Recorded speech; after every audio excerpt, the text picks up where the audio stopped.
আসসালামু আলাইকুম ওয়া রাহমাতুল্লাহ। সম্মানিত দর্শক, আজকে আমরা জানবো হাতের মুঠের মধ্যে তিনবার সূরাতুল ইখলাস পাঠ করে ফু দিলে কি হয়, কি লাভ হয়। হ্যাঁ, হাতের মুঠের মধ্যে শুধুমাত্র তিনবার সূরাতুল ইখলাস আমলটি করে ফু দিলে কি হয়, কি লাভ হয়, এ নিয়ে ইনশাআল্লাহ আজকে আলোচনা করব। ভিডিওটি খুবই ছোট হবে, সম্পূর্ণ ভিডিওটি দেখার চেষ্টা করবেন।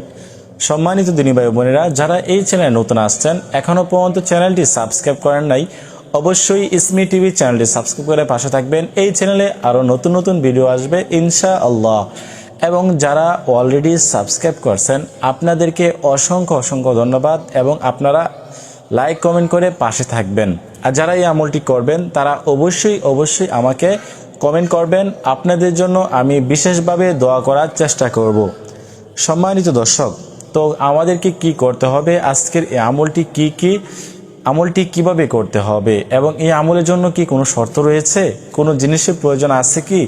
তেমন কোনো জিনিসের প্রয়োজন হবে না।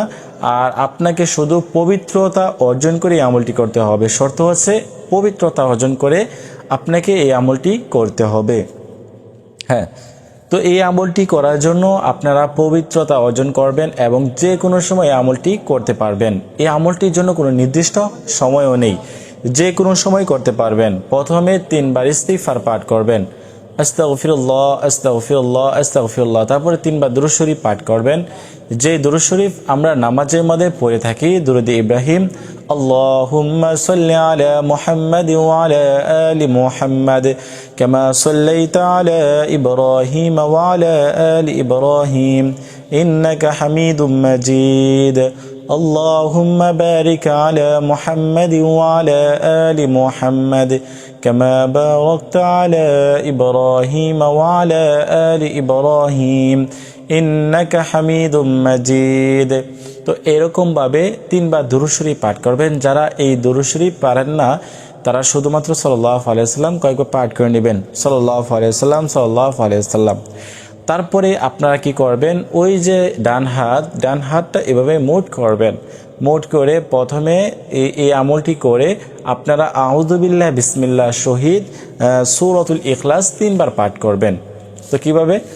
আউযু বিল্লাহি মিনাশ শাইতানির রাজিম, বিসমিল্লাহির রহমানির রহিম, কুল হুয়াল্লাহু আহাদ আল্লাহুস সামাদ লাম ইয়ালিদ ওয়া লাম ইউলাদ ওয়া লাম ইয়াকুল লাহু কুফুয়ান আহাদ।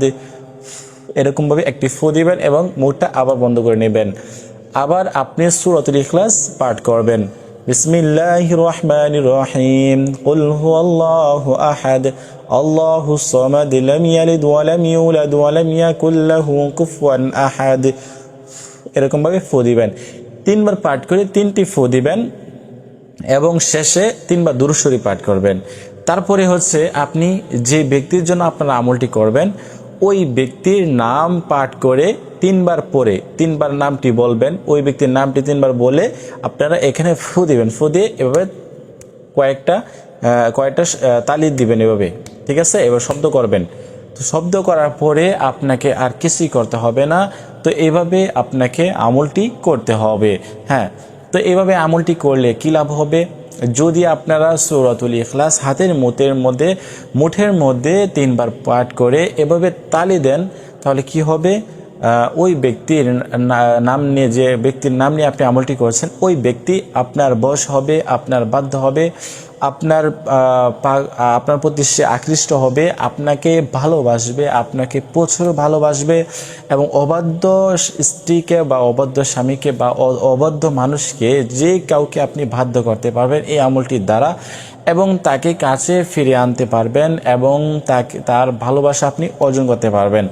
মোট কথা হচ্ছে সেই ব্যক্তি আপনার বশ হবে, আপনাকে ভালোবাসবে, আপনার কথা মতো চলবে।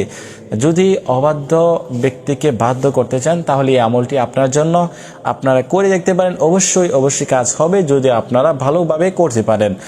অনেকে আমাকে প্রশ্ন করে থাকেন, সেটি হচ্ছে যে হুজুর কাজ হচ্ছে না, কাজ হবে কিভাবে? আপনারা তো ভালোভাবে করতেই পারেন না। আমল যেভাবে দিই সেভাবে করার চেষ্টা করবেন, সহিহ শুদ্ধভাবে করার চেষ্টা করবেন।